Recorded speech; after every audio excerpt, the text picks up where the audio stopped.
It is an immense pleasure to welcome Carolyn here. Peloton is the most, or one of the most talked about products that I hear about in my daily life. And several of you messaged me to say, hey, can I ask Carolyn about Peloton and what's coming up and how to fix my bike? No customer service today. No, we have the best customer service. Just call. Great. Carolyn has an awesome career in marketing. She started at Digitas, worked at PepsiCo and the New York Giants. She got a Harvard MBA, probably with several of you in this room. The last 3 years, she's been SVP of global brand marketing at Peloton. She's done some amazing things. Her organization's done some amazing things. And she's also a native New Yorker. So we're excited to have you here. What an amazing start to the day. It's a pleasure to have you here. To start with, because this is all about product, what is the product of Peloton? Yes.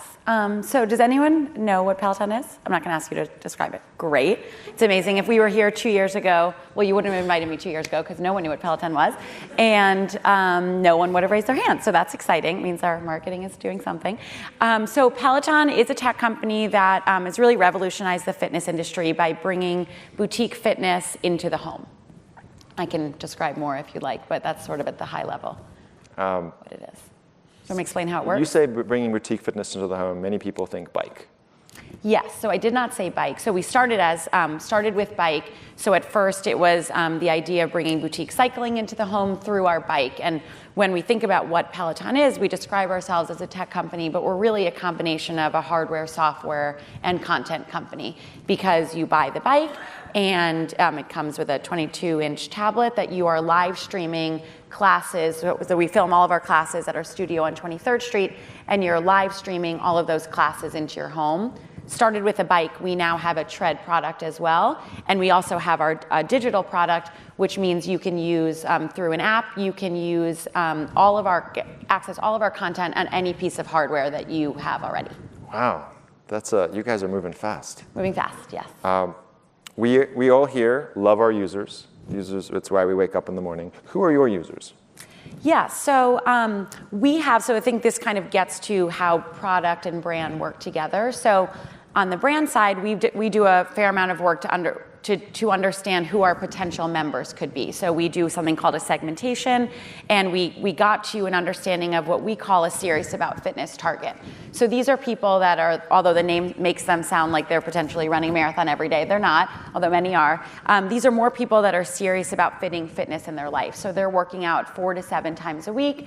They are busy in the rest of their lives, but they are finding a way to fit fitness into their life. So that's kind of from a brand perspective who we're thinking about. On the product side, so we split our product teams, and we'll probably get into this later, but into acquisition and engagement. On the acquisition side, they are following that same target of who we're looking at because they have the same data that we do about the potential market. On the engagement side, once you become a Peloton member, it actually doesn't matter if you were a serious about fitness target or you were an outdoor cyclist or you just had really never worked out but heard about Peloton and wanted to try it. Once you're within the Peloton system, the product team is thinking about cohorts of how engaged you are or how often you use the bike or even what type of classes you take. So if you're the type of person we have a proprietary leaderboard, so you can compete against other people on the leaderboard. If you're the type of person that loves competition and uses the leaderboard and you're always racing against other people, we will serve you content that fits for you. If you are the type of person who turns off the leaderboard, turns off the metrics, and you just want to ride, we will continue to find content for you that is less competitive. So potentially our live DJ rides or our groove rides that are more based on music. Let's poll the audience. Who here is a Peloton user? Raise them high. All right, so we've got a handful. And of you guys, keep your hands raised if you are serious about fitness. What? More hands went up. We got a few. All right, how many of you guys keep the leaderboards on? And how many turn the leaderboard off? Kind of goes with a type A crowd. Yeah. If I was in a different crowd, we might have a different answer. I spoke at HBS actually a few weeks ago, last week, and we had the exact same response of all leaderboard, all metrics, all the time. So that makes sense. Well, that's awesome. Thank you for sharing those personas. And just to baseline us, what are your key user metrics? What are the metrics you pay attention to, and if you can share, what are the values? Yeah, so obviously, again, across brand and product, there's a ton of metrics that we're looking at. But something like NPS you talked about before, so that's kind of the holy grail on the engagement side. So when John, our founder, started Peloton, he said, I want to build the most special brand in the world, period. And as part of that, I want an NPS of 100. So I have yet to hear of a company that has an NPS of 100. Ours is somewhere in the 80s, depending on the day, but that is our goal. But as critical as NPS is, it's sort of, and our retention rate is another one that we look at. So we have a 96% one-year retention rate, which is pretty unheard of in the fitness industry. But both of those metrics are kind of lagging metrics, because if those 4% of people that are canceling their subscription, something went wrong many months before for them to decide to cancel their subscription. So our product team in particular, and this is a great example, I think, of where marketing and product work together, is they obsess about how often people are getting on the bike or more broadly engaging with Peloton. So they look at number of active days in a month. So whether that's getting on the bike, doing a stretching class, after or the next day, or even just opening our app to check the schedule. Those are all moments where you're engaging with Peloton, and that's the type of thing that we want to increase, because if you're not engaging with Peloton, you might not cancel your subscription tomorrow, but eventually you're going to cancel it. And the flip side of that is if we were just looking at things like retention rate and NPS, by the time you are going to cancel it, you're probably not using the product. So we need to get to people earlier and make sure that we're continuing to keep them engaged with the product, and then they will continue to remain engaged with Peloton. See, those numbers that you've talked about, super impressive. NPS in the 80s, probably very few of us in this room have an NPS in the 80s. Brand everybody knows, product many of us use, and it's not an entry-level brand, so that's marvelous. What can we all learn from your story, and particularly going back in the day? I mean, you've been at the company several years. What was the strategy back then? Marketing, product strategy, and strategy is trying to predict the future. What actually worked? What didn't work? Yeah, so I think if you go back to the early days of Peloton, it was all about building an incredible product. And there was really no marketing team when they started. I was not part of the founding team, and there really was no marketing team when they started. It was all about building a great product. But what I think is often missed about that story, and thinking about it just from the product perspective, it was actually completely founded by an insight. John and the founders just didn't think about it as a traditional consumer insight. But Peloton was started because John, our founder, and his wife Jill used to love boutique fitness classes. They went all the time on the weekends, and then fast forward, they had 2 kids, life got complicated, and they realized it just didn't fit into their lives anymore. And John had this idea of, I want that same motivating, connected experience, but I want it in the comfort and convenience of my own home. That is very much, and then he went and built the product. That is very much a consumer insight. The consumer insight just happened to be him, but it did really start with that insight, and then they created this great product. Over time, consumer insights and the brand in general has played a bigger role than it did at the beginning. Like I said, there was no marketing team. It was really about creating this great product. But the member, the consumer, the user was always at the center of that. So we've never created an element of our product or a piece of technology that was just about pushing technology. It's always been because a consumer needs that. So for example, music plays a really big role in our product today. It didn't a few years ago, but that's something we've added a lot of innovation around. So now you can see, you can preview, if you want to take a class, you can preview the playlist, so you can see what the music would be in that class. During the class, you can also see what song, you can see the name and the title of the song that's playing. So we've increased the role of music within our product.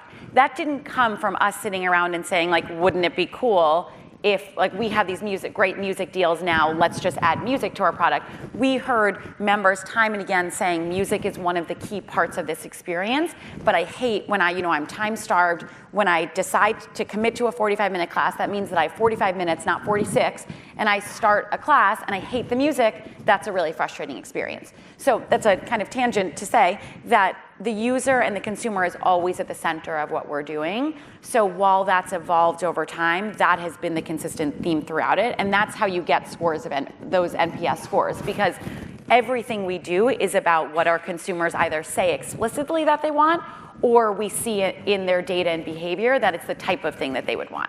So how would you have articulated the product strategy back then? Like, build the product that is like boutique fitness in my home. Has the strategy changed over time? What did you guys learn that was wrong that you've iterated on?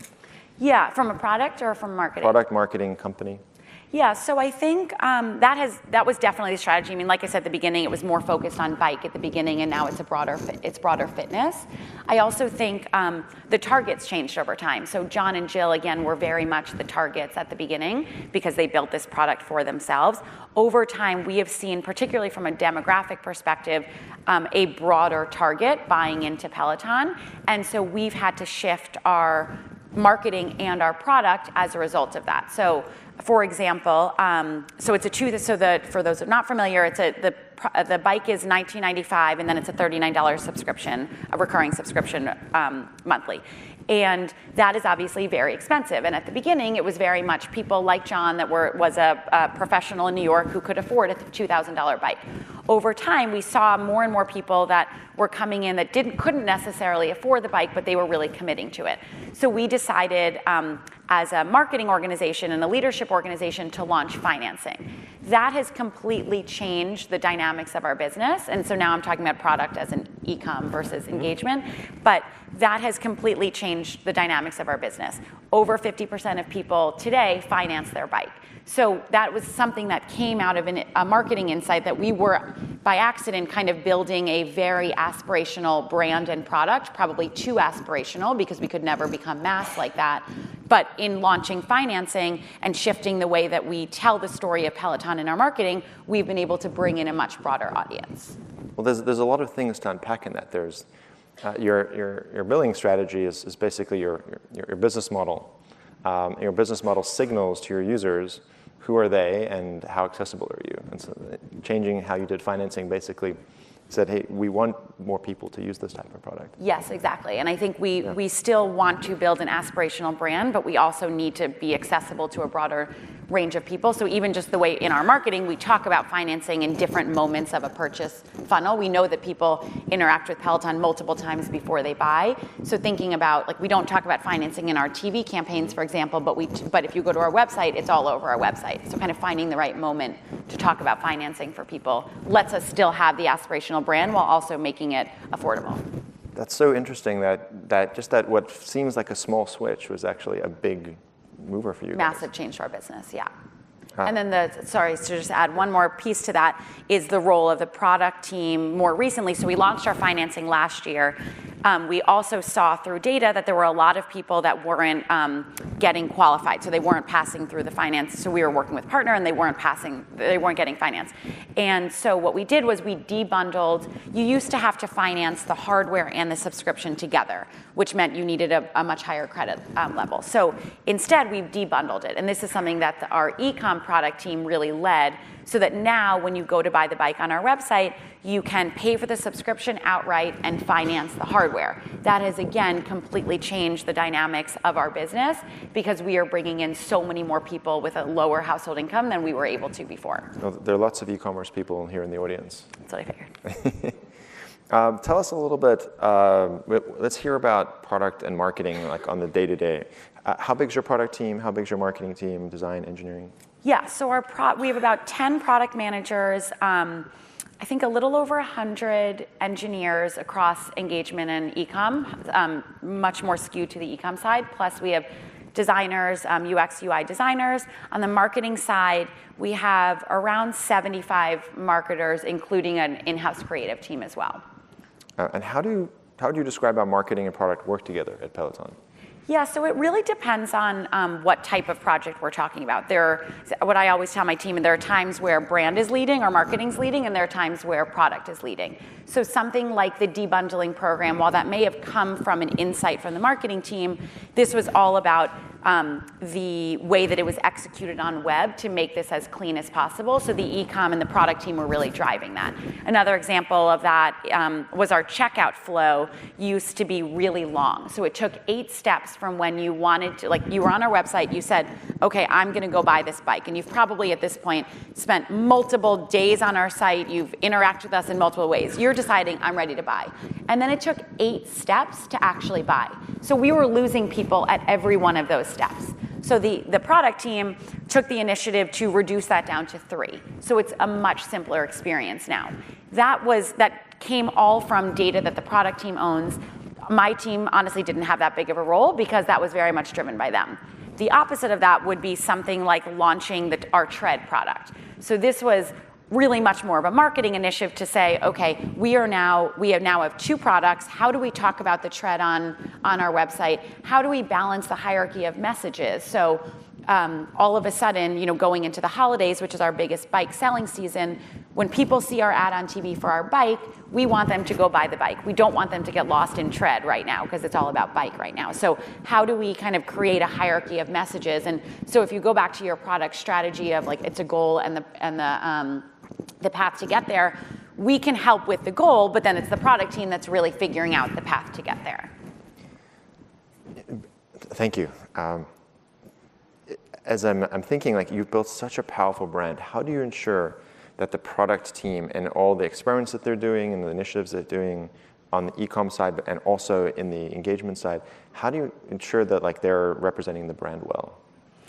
Yeah, it's a good question, and I think so. A lot of people on my team, including myself, come from organizations that are more brand-led than product-led. Peloton is definitely more of a product-led organization, but with a really strong brand and a really strong brand team. So what I always say, to my team is, while I'm technically the head of the brand, doesn't mean I'm the controller of the brand. It doesn't mean that I'm seeing every single thing. I mean, every single thing we do as a company is a reflection of our brand. So the fact that we decided to launch our own logistics arm so that we deliver our bikes, that's an extension of the brand. But I am not sitting there, with the person who runs our field ops organization, deciding how they do deliveries. That's all them. And as you keep getting bigger, because how many people are at the whole company now?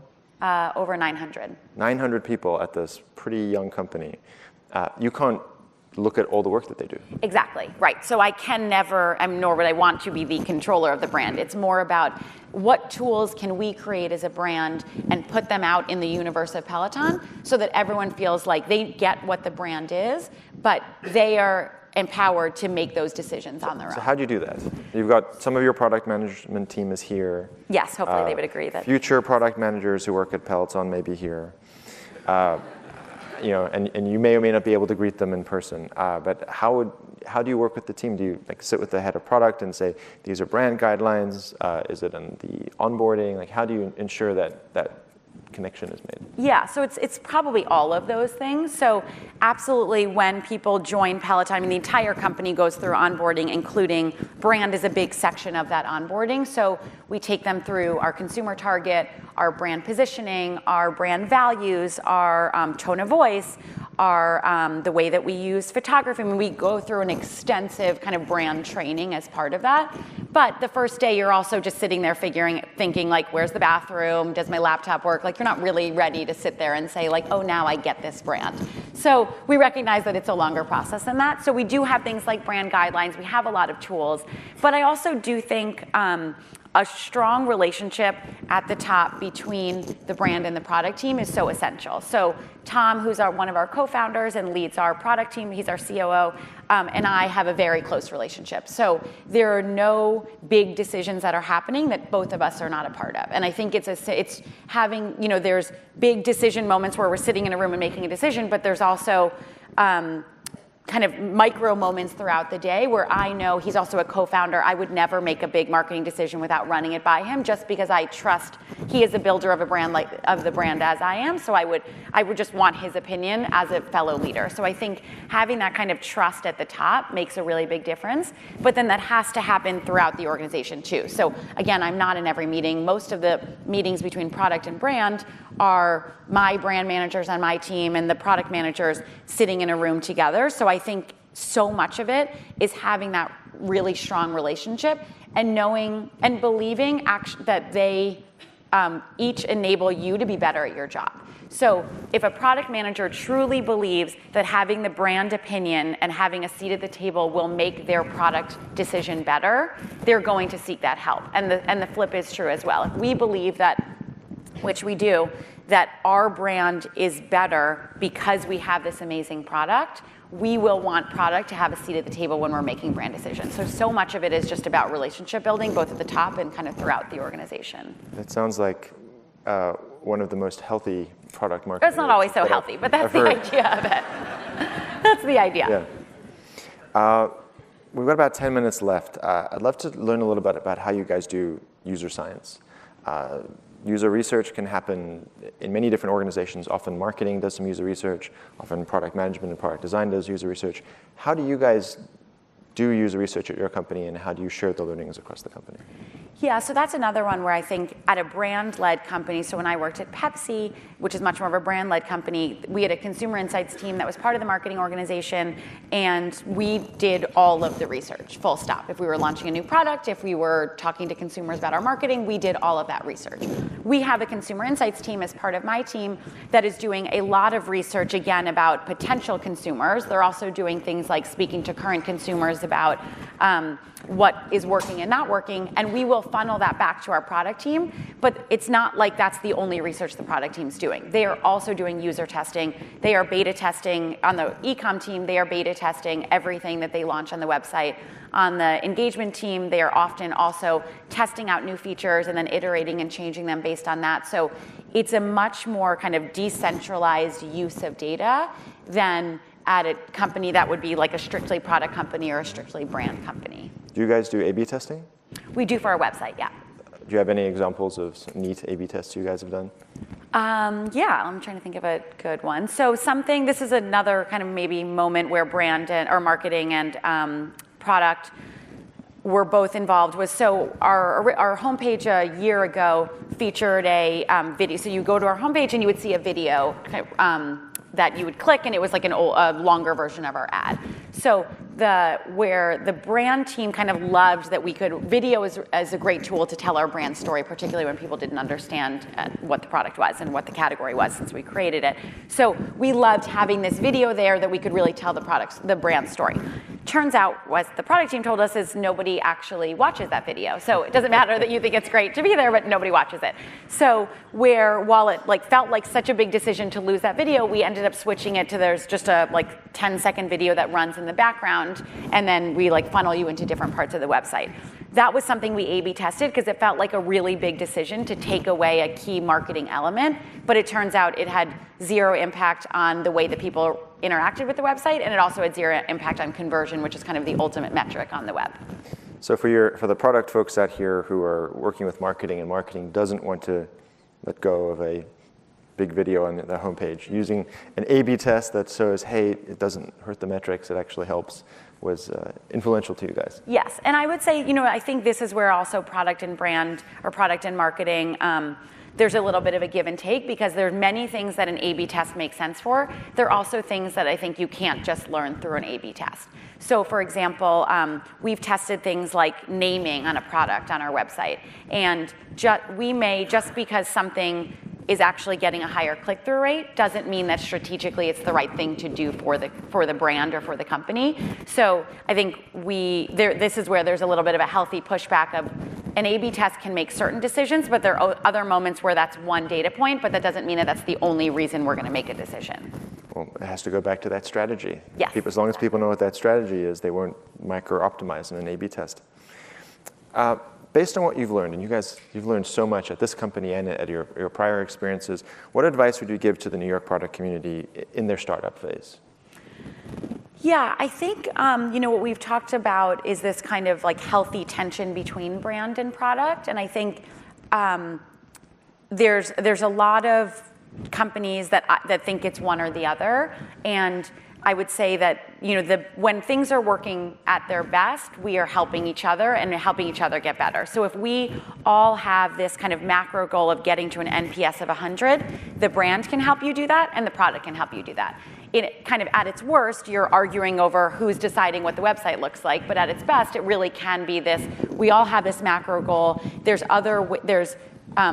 There's ways that the brand can help us do that, so we can continue to have great marketing campaigns and put some great, we can continue to build our community off the bike, but the bike has to be amazing as well, or the tread product has to be amazing as well. So we can try and do our best in marketing, but if someone gets on the tread and they don't like the way that they interact with the product, the brand fails there. So both of us are really responsible, as among other parts of the company, in building the best brand in the world. So we all have to feel like we play a role in that, and we can bring out the best in each other. Awesome. Team, we've got time for 1 or 2 questions if we make them quick. Anyone have any questions for Carolyn? In the back. Yes, hi, thank you for coming out. How has Peloton responded to competition that has popped up, specifically competition that's claiming, hey, we can deliver the same value proposition at a lower cost for the consumer? Yeah, so I think there was a question around competition and how have we responded to competition of other people coming into the category. It's a great question. So when Peloton started, we created the category. So no one imagined a world in which you could have boutique fitness brought into the comfort and convenience of your own home. We, like I said at the beginning, that was built on this consumer insight of our founder that that's something that he knew he wanted and he thought other people wanted that too. If we continue to make decisions based on what is best for our consumers, whether they're the future Serious About Fitness target I talked about or our current members, we believe we have the best product in the world, we have the best brand in the world, and there's no reason that a competitor, we just don't see a world in which a competitor can come in and undermine us with something, although yes, they could potentially come in with a lower price, but most of the decisions that people are making are not actually about price. So having something like financing helps, having something like our digital product helps, but we are going to continue to build a product that is best for our members, and having somebody come in and kind of try and copy what we're doing, we don't spend that much time thinking about it, honestly. Any other questions? Drew. Hi, I'm a Peloton rider, and Great. I'm really curious about the product strategy. When you first ship the bike, there's a video camera inside the bike, but the only time that you use that video camera is when you're setting up the profile. So my question is, when you're thinking like ahead of the game, what was your strategy around like how to use that so it's not just like, because right now it's only used for like one thing. So thinking like, long term, what was your because there's the whole intimacy of like you're biking in your home, and it's personal, it's intimate, connection with the rider. But I'm curious on your take on that. Yeah, so the question was about, so he's a home rider, and when you get the bike, there's a camera at the top of the screen that we basically don't use in our product, is I guess a fair assessment. So that, I think, is a good example. You said it nicer than that, but I just paraphrased. So that is a good example, I think, of a shifting strategy. So when we first launched, one of the best things about a boutique fitness class is the social interactivity and feeling like you're in a room with other people. So the product team and the founders, at that point product team was the founders, felt like having a camera and being able to like video chat with other people would replicate that in-class experience. I think the product team has done a fantastic job of going back to the product strategy of like a goal and then a path of saying, okay, if the goal is to make it feel like you're in a class, what are the other ways we can replicate that? So things like the leaderboard, things like now you can high five people and you can see their milestones. So if someone joins a class and it will say like Drew's 100th ride, you can give them a high five. So the product team has done a great job of replicating the best of a boutique fitness class in other ways that don't necessarily involve a video chat, because over time we realized that people didn't necessarily want to be video chatting while they were sweating. It was less exciting. I think we have time for just one more. Jake. How do you value the instructors, their personal brands, and where do they kind of fit into your strategy? Yeah, it's a good question. So what is the role of how do we value our instructors' brands, and where do they fit into our strategy? So the instructors are a key part of our brand, and when we think about them a little bit differently in acquisition versus engagement. For acquisition, when you're just trying to learn about what Peloton is, while we always feature our instructors, like in our advertising, for example, on TV, you don't actually know that you're going to fall in love with Robin or Allie or Dennis or someone else until you're within the Peloton family. So we don't talk about them as much in acquisition. Once you're a Peloton rider, a lot of why you stay is your relationship with the instructor. So they become much more a part of our marketing. Once you're a member, they also become much more a part of the product. So one of the ways that you can filter for classes is by instructor. And we know that that's actually one of the most used filter is by instructor, because we know that people start to become very, have an affinity towards them. We can also then recommend others. So our recommendation engine is a big part of our product experience. So if I love Robin, the product will show me other classes by Robin. So I don't need to continue to sort to find her. Like, they know I love Robin, so we'll continue to show you.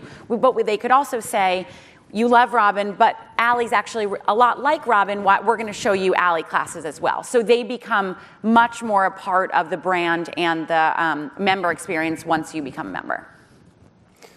Thank you so much. I think we're out of time. There's so much other things we could ask you, but there's also so much more today.